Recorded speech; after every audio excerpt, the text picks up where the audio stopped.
हैं उपचुनाव के रण की, जहां आज मुख्यमंत्री ने हुंकार भरी। आपको बता दें कि उन्होंने जनता को मरुधरा के विकास का नया समीकरण समझाया, तो सहानुभूति स्ट्रोक के जरिए बीजेपी पर करारा वार भी किया है। सीएम ने शोक पर सियासत करने को लेकर बीजेपी को घेरा। तो क्या सीएम की एंट्री से बदल गई है धरियावद और वल्लभनगर के सियासत की तस्वीर?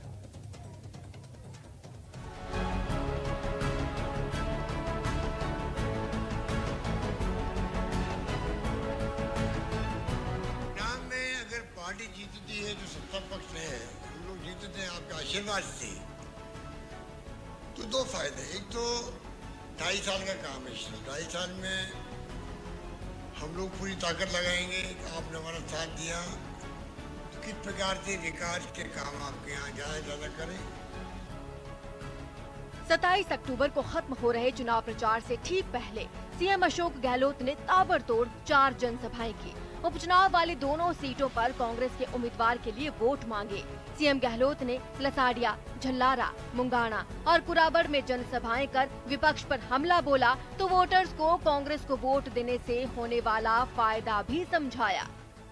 गांव-गांव में ग्राम सेवक, पटवारी, तहसीलदार, एसडीओ साहब, सरकारी कर्मचारी, जितने हमला होता है वो देखता है सरकार कितनी मजबूत है, वो देखता है।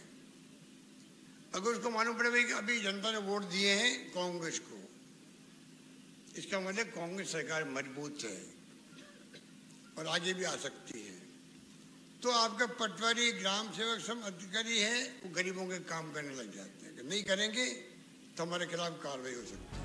धरियावद और वल्लभनगर दोनों सीटों पर दिवंगत विधायक को लेकर सहानुभूति की लहर है और सीएम गहलोत ने खासकर धरियावद सीट पर विधायक रहे गौतम मीणा और उनके परिवार के प्रति जो संवेदना दिखाई, उसे लेकर बीजेपी खेमे में खलबली है। अब देखिए, आप गौतम मीणा आपके एमएलए थे, इसलिए चुनाव हो रहे हैं।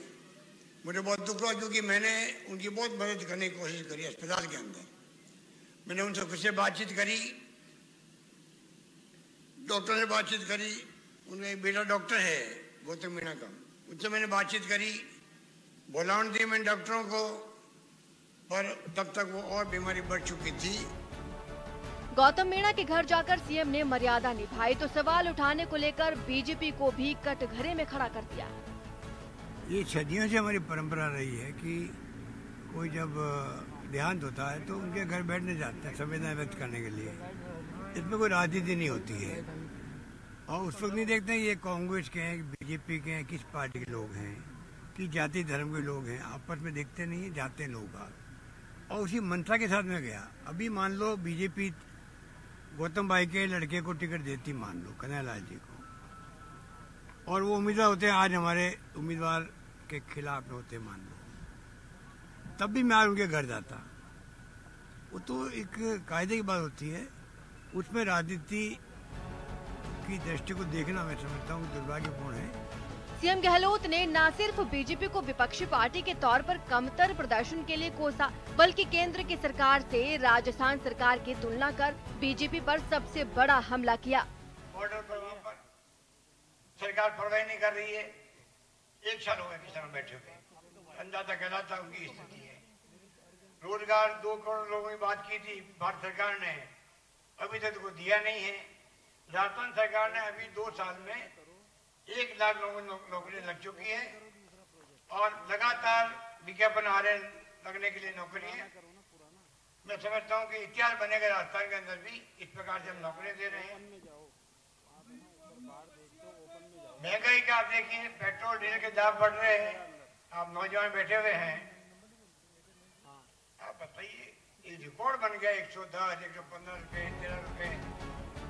कहना गलत नहीं होगा कि ग्रामीण परिवेश वाले इन दोनों सीटों पर किसानों की समस्या के साथ डीजल, पेट्रोल समेत बाकी जरूरतों की चीजों की बढ़ती कीमत एक बड़ा मुद्दा है और बीजेपी लाख कोशिशों के बावजूद इन मुद्दों पर कांग्रेस के हमले का जवाब देने की स्थिति में नहीं है। और वोटिंग से ठीक पहले जिस तरह से सीएम ने दोनों सीटों के वोटर्स को राजस्थान के विकास मॉडल की गुलाबी तस्वीर दिखाई है, ये उपचुनाव में टर्निंग पॉइंट साबित हो सकती है। कपिल श्रीमाली के साथ दिनेश शर्मा, न्यूज़ 18 राजस्थान।